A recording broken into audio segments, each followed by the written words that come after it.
Hello my dear students, myself and good morning all of you. नमस्ते बेटियों, खुश रहिए. I am myself JBN Pushpendra Bhardwaj, assistant professor department of education, Jyoti Vidyapeeth, women's university Jaipur. Today we will discuss consumption function. In an economy, C is an important consumption of AD. C means consumption, AD means aggregate demand. Economists often study the behavior of C with respect to Y, considering Y as the determinant of C. The fundamental relationship between C and Y is called consumption function. जो C और and Y के बीच में जो fundamental relationship, functional relationship होती है, उस functional relationship को show करने वाला कौन है? Consumption function. C means consumption और Y means income, yield. Studying the behavior of C with respect to Y, the economists have identified the following points as of central significance. Consumption is positively related to income. Rise in Y causes a rise in C and vice versa. जैसे जैसे हमारी income, इसकी significant देखिए consumption function की, जैसे जैसे हमारी income हमारी इंक्रीज होगी वैसे कि ही हमारी जो कंजप्शन होगा वो इंक्रीज होगा. पॉजिटिव रिलेशन होता है वो. जैसे जैसे इनकम कम होगी तो हमारा खर्चा भी कम होगा. हमारी नॉर्मल लाइफ में भी यही होता है. Next, the entire increase in Y during a particular period is not converted into C.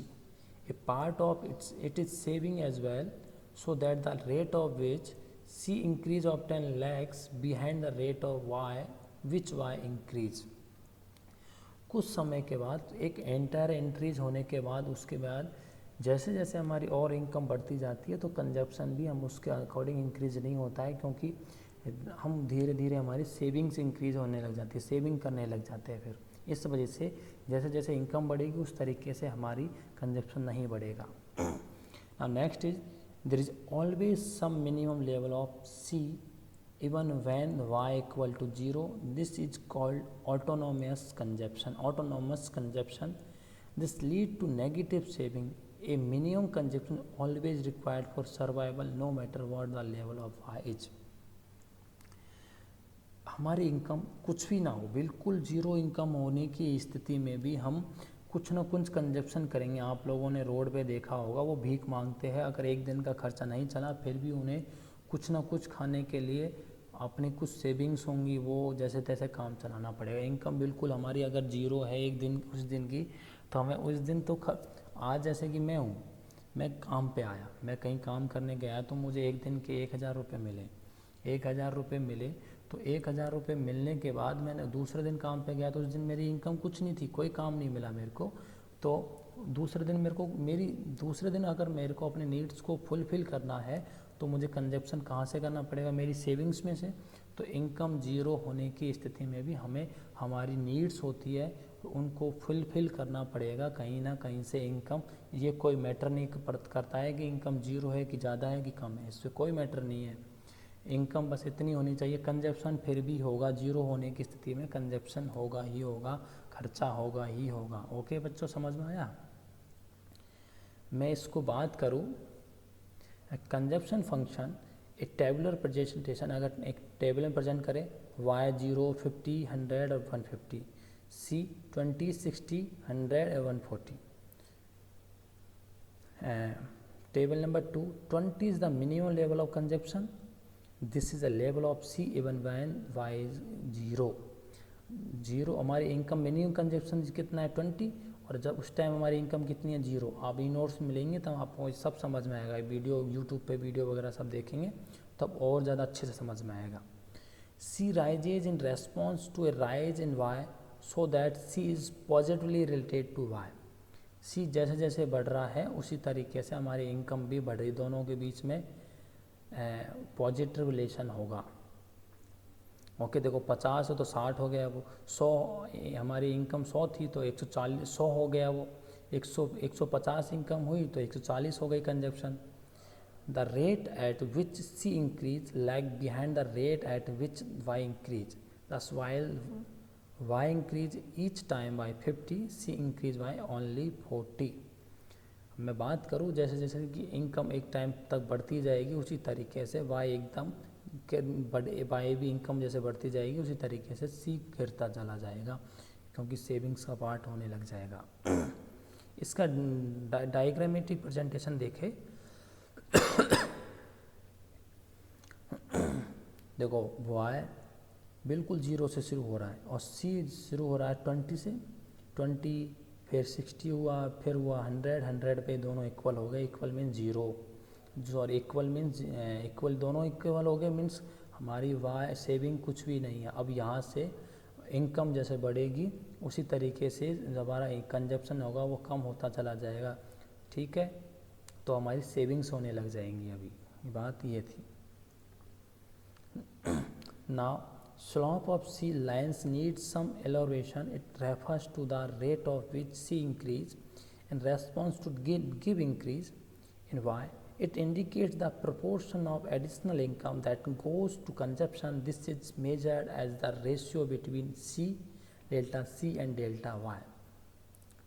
This is known as marginal propensity of consume.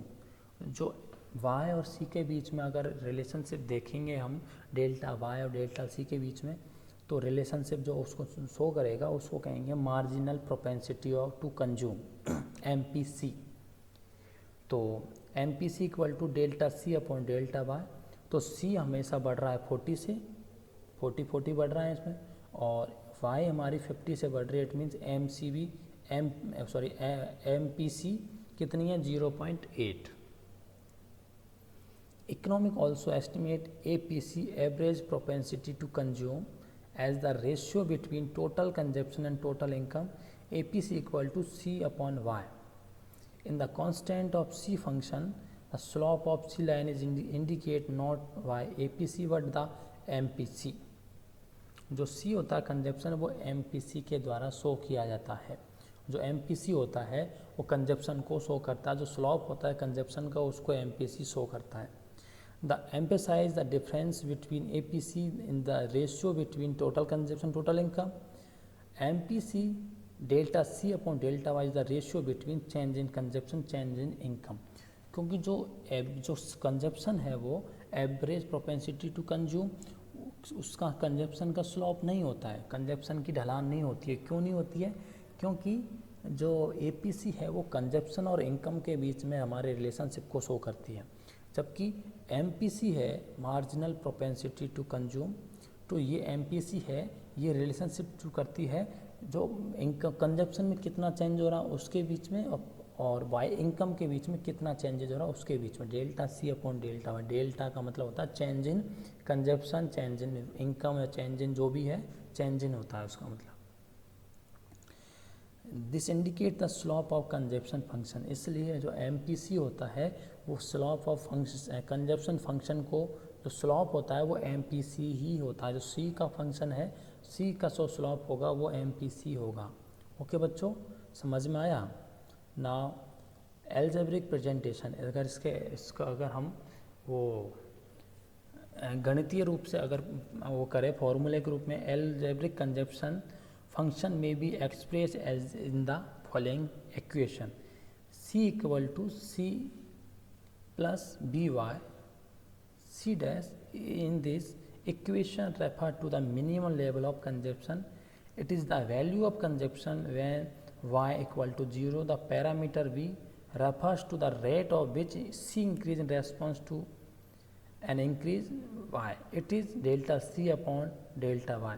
जो v है वो डेल्टा C अपॉन डेल्टा है, मतलब M जो V शो कर रहा है वो MPC को शो कर रहा है, which is marginal propensity to consume. जो V है वो जो B है तो वो MPC को शो कर रहा है, मतलब कंजप्शन और बाई के बीच में जो फंक्शनल रिलेशनशिप है उसको शो कर रहा है ये V। और C है, C वो मिनिमम कंजप्शन को शो कर रहा है, सो डेल्टा अंडरस्कोर अपर score sorry C upper score जो है C अपर स्कोर वो हमारे मिनिमम कंजप्शन को शो कर रहा है। So that C equal to C upper score equal to 20 MPC, मैंने 0.8 निकाला था, delta C upon delta Y, मतलब 40 डिवाइडेड बाय 50 किया था अपन ने। 40 से चेंज हो रही थी हमारी वो कंजप्शन तो, और इनकम 50 से चेंज हो रहा था। तो इट्स मीन्स इन दोनों के बीच में MPC कितनी आएगी 0.8। तो using this value we can write our consumption function equation as under C equal to 20 plus 0.8 into Y. अगर हम इस ये इक्वेशन से अगर हमारी इनकम को, इस कंजप्शन को निकालना चाहे तो इजी निकाल सकते हैं। अगर हमारी इनकम 50 है, 50 मान मैंने है दे रखी है, उसमें 50 फिर 150 फिर 200, इस तरीके से मैंने आपको जब टेबल थी उसमें बताया था 50, 50, 100, 150। तो 50 है तो इक्वेशन में रखेंगे C, हम मिनिमम C अपर स्कोर कितना हमारा, C upper score means minimum level of consumption कितना हमारा 20 है, मिनिमम से मिनिमम कंजप्शन कितना है 20। और B बताया मैंने MPC, तो MPC दोनों के बीच रिलेशन कितना 0.8 प्लस 0.8 मल्टीप्लाई वाई, मल्टीप्लाई हमारी अब इनकम कितनी है, वाई मीन्स इनकम कितनी है इस पर 50 पे कितनी हमारा कंजप्शन निकलेगा 60। और देख लो आप, मैंने जब को टेबल देखेंगे आप ई नोट्स में तब आपको इस तरीके से 60 ही आपको कंजप्शन मिलेगा उस टाइम। और 100 का इनकम होने की सिचुएशन देखें तो 20 प्लस 0.8 इंटू 100 इक्वल टू 100 आएगा कंजप्शन। और आप टेबल में भी देख लीजिए, अगर हमें ये टेबल, अगर हमें कंजप्शन इक्वेशन दे रखी होगी ये, और इक्वेशन में हमें टेबल फिल करने के लिए बोल रहे हैं तो टेबल फिल कर सकते हैं इससे इजीली। इससे हम इनकम भी निकाल सकते हैं। अगर कंजप्शन दे रखा है तो आपको वो क्रॉस मल्टीप्लाई करना पड़ेगा ये सब। तो बच्चों ये था कंजप्शन फंक्शन। आज हमने कंजप्शन फंक्शन के ऊपर डिस्कस किया। थैंक यू बच्चों, enjoy your day. Next class में नेक्स्ट टॉपिक के साथ मिलेंगे। Enjoy your day. Thank you lot, thanks a lot.